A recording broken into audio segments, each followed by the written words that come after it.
Mais uma vez, estaremos iniciando um estudo em nossa casa. Peço que os mentores espirituais da Casa de Conselheiro, os mentores de cada um que estiverem assistindo esse estudo, possam estar próximos a eles de forma que os façam assimilar o conteúdo que será explicitado com o fim de ajudar na evolução de todos nós. Graças a Deus. Boa noite, irmãos. Jesus esteja com vocês. O meu estudo de hoje é o Livro dos Espíritos, capítulo 7, parte 2. Da volta do espírito à vida corporal. Perguntas 352 a 360. Pergunta 352. Imediatamente ao nascer, recobra o espírito a plenitude das suas faculdades? A resposta: não. Elas se desenvolvem gradualmente com os órgãos. O espírito se acha em uma existência nova.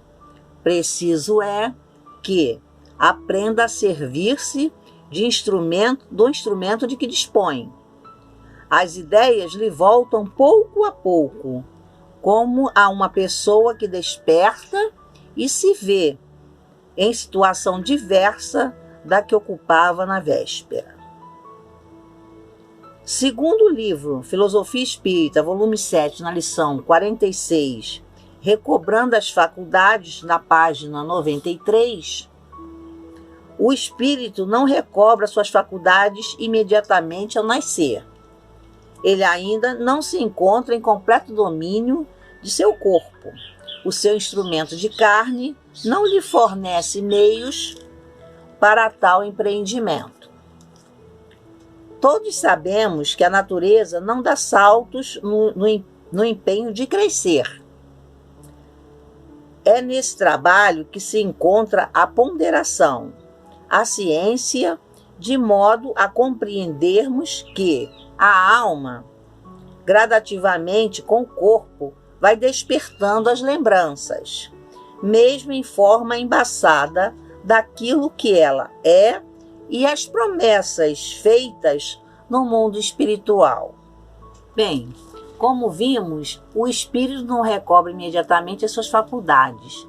Aos poucos, e de acordo com o desenvolvimento de seus órgãos, ele vai recordando e tomando a relembrar as promessas feitas para a sua nova vida na Terra. 353. Não sendo completa a união do espírito ao corpo, não estando definitivamente consumada, sendo depois do nascimento, poder-se-á considerar o feto como dotado de alma? A resposta: o espírito que o vai animar existe, de certo modo, fora dele. O feto não tem, pois, propriamente falando, uma alma, visto que a encarnação está apenas em via de operar-se. Acha-se, entretanto, ligado à alma que virá a possuir. Segundo o livro Filosofia Espírita de Miramês, na lição 47, A Alma e o Feto, não se pode dizer que o feto tem uma alma propriamente dizendo. No entanto, está destinado a possuí-la ou essa a este. Já falamos em várias anotações a respeito que a reencarnação somente se consuma depois dos 7, 14 e 21 anos. Os laços vão se apertando pouco a pouco, conforme o crescimento do corpo. Diz o Livro dos Espíritos que o feto não tem propriamente uma alma. É a alma, certamente, que está esperando o seu corpo para o cumprimento de suas atividades na Terra. 354. Como se explica a vida intrauterina? A resposta: é a da planta que vegeta. A criança vive vida animal. O homem tem a vida vegetal e a vida animal, que, pelo seu nascimento, se completam com a vida espiritual. O organismo maternal fornecerá todo o alimento por organização básica do aparelho físico, enquanto a forma reduzida do espírito reencarnante atrairá como um ímã entre limárias de ferro, dando forma consistente à sua futura manifestação ao cenário da crosta terrestre. Missionários da Luz, André Luiz, 39ª edição, capítulo 13, página 294. Segundo o livro Filosofia Espírita de Miramês, na lição 48, Vida Intrauterina, o útero da mulher é uma câmara sensível, na qualidade de ninho, onde tem todas as qualidades necessárias para a geração da criança, fenômeno humano, mas que tem feição divina. No encontro do óvulo com o espermatozoide, se dá o casamento interno das duas forças, que são envolvidas por energias imponderáveis, na formação de uma consciência intuitiva, que passa a comandar como se fosse um computador altamente condicionado, porém, na qual brilha nas suas irradiações de luz a presença de Deus. O feto cresce pelo comando das forças internas. 355. Há, de fato, como indica a ciência, crianças que já no seio materno não são vitais? Com que fim ocorre isso? Frequentemente, isso se dá e Deus o permite, como prova, quer para os pais do nascituro, quer para o espírito designado a tomar lugar entre os vivos. Segundo o Filosofia Espírita de Miramês, na lição 49, Crianças Não Vitais, página 98. Esse fenômeno das crianças não vitais pode ocorrer com frequência. De qualquer modo, existe um espírito que fornece elementos para a formação do corpo em gestação. Nada se perde no universo de Deus. São experiências necessárias à evolução dos espíritos envolvidos. Tudo é aproveitado como lições, para que no futuro se aproveite o melhor que se possa processar para a beleza da própria vida. É muito difícil o que vamos citar, mas acontece. Há crianças que não são vitais, que além de constituírem prova para os pais, como em seguida para o próprio espírito, que por ali possa se encontrar. São fetos de limpeza da vida intrauterina da mãe, que funcionam como investimento do mundo espiritual, representando renúncia do que deveria nascer em favor de uma mãe. Pergunta 356. Entre os natimortos, alguns haverá que não tenham sido destinados à encarnação de espíritos? Alguns há, efetivamente, a cujos corpos nunca nenhum espírito esteve destinado. Nada tinha que se efetuar para eles. Tais crianças só vêm por seus pais. A. Pode chegar a termo de nascimento um ser dessa natureza? Algumas vezes, mas não vive. B. Segue-se daí que toda criança que vive após o nascimento tem forçosamente encarnado em si um espírito? Aí a resposta: que seria ela se assim não acontecesse? Não seria um ser humano. Então, segundo Miramês, na lição 50, Entre os Natimortos, página 100. Entre os natimortos, alguns efetivamente não têm a destinação de viver, por não haver, desde o princípio da sua gestação, no seio da mãe, determinado espírito para a devida reencarnação. No entanto, como já foi dito, existem almas que aceitam, por renúncia, ajudar na formação do corpo, o qual é nutrido mais pela mãe, e tomando a forma humana por muitas lições que a vida possa dar. Os devedores desejam voltar, mas como impediram muitos de nascer, são impedidos pela lei de justiça, por causa da ação dos aparelhos e anticoncepcionais, sem falar do aborto provocado, crimes dos crimes, por tirar a vida de indefesos. Porém, a vida aproveita a morte para lições. Pergunta 357. Que consequências tem para o espírito o aborto? É uma existência nulificada e que ele terá de recomeçar. Segundo o livro Filosofia Espírita de Miramês, lição 51, Aborto, na última mensagem deste singelo livro, vamos tratar de um crime contra a vida, que se expande na atualidade, o aborto. Verdadeiramente, o aborto não é uma existência nula, porque, como já dissemos, tudo carrega consigo uma lição valiosa. A natureza é Deus, e Deus não perde tempo, que foi Ele mesmo que fez. Se o aborto foi provocado, as mãos que deram início a esse crime sofrerão as consequências do ato criminoso. Por outro lado, esse fato busca educar o que se destinou a nascer e a sofrer a provação de não nascer. É o escândalo anunciado pelo Evangelho, quando Jesus disse que era necessário, mas ai daquele que for motivo de violências sobre a vida. Deveria estar escrito em todos os livros do mundo esta frase: respeite a vida.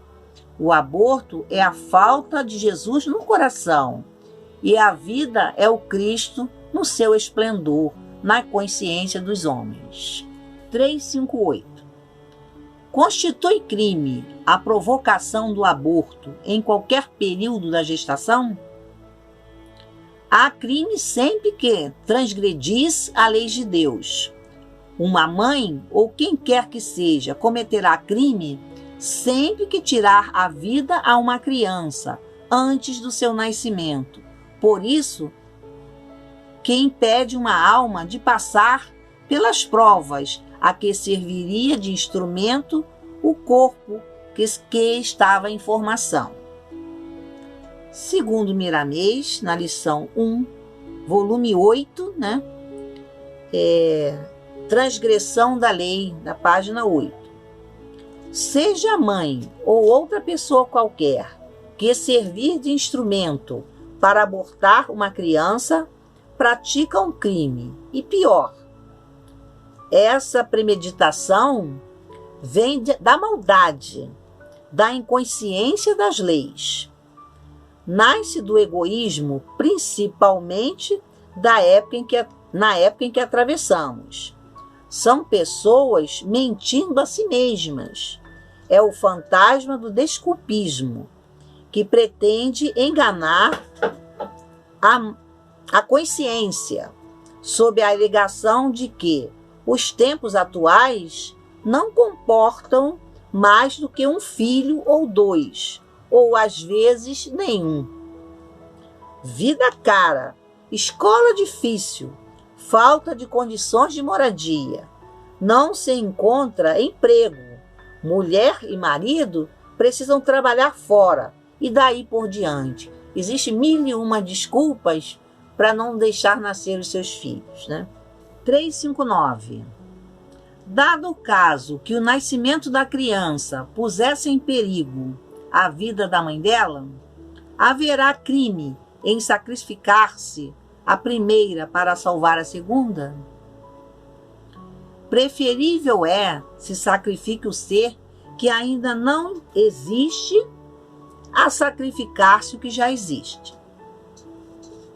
Bom, segundo a filosofia espírita de Miramês, no volume 8, a lição 2, preferência, quando a criança em gestação põe em perigo a vida da mãe, é preferível se sacrifique a vida do nascituro, mesmo que o coração dos pais entre em estado de depressão. A mãe quase sempre tem mais filhos que estão sob a sua tutela e que precisam da sua assistência como exemplo de crescimento e de confiança. No entanto, não seja por isso que vamos sacrificar a mãe para que nasça uma criança já órfã.